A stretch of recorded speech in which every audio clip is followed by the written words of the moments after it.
Ever since I can remember, I've been considered a picky eater. I mostly ate chicken strips. I wouldn't put anything on my burgers. I didn't like bagels, nuts, tacos, cheese, french fries, pizza. The list goes on and on. Basically, the food I ate was very simple and plain. Whenever I tried to eat a new food, I would always get overwhelmed, feeling sick and gross. This has never changed. When I was 19, my relationship with food worsened.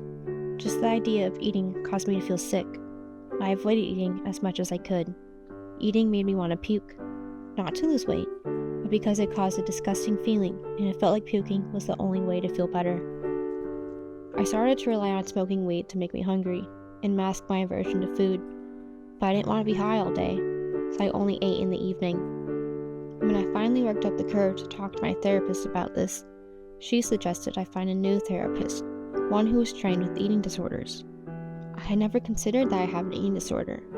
I thought I was just a picky eater, and I never put in enough effort to fix my diet. And so, I began my journey of finding a new therapist. I jumped around from therapist to therapist, never finding one who felt confident enough to be able to help me.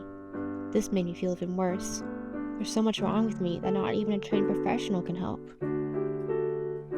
In March 2021, I finally found a therapist who was willing to take me as a client. She explained to me that I have ARFID, Avoidant Restrictive Food Intake Disorder. I'm not a picky eater. I'm a restrictive eater.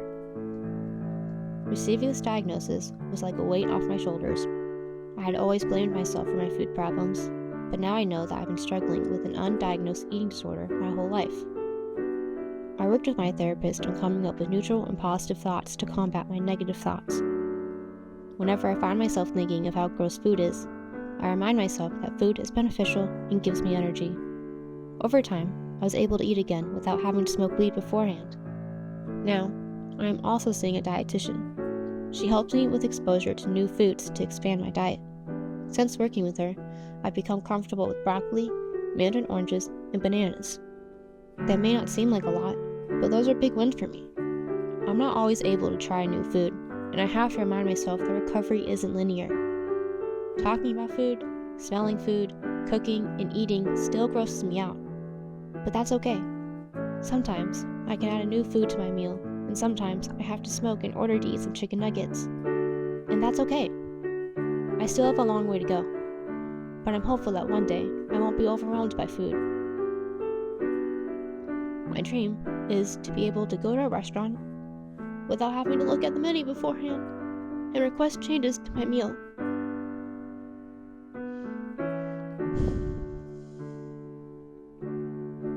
I'm positive that day will come.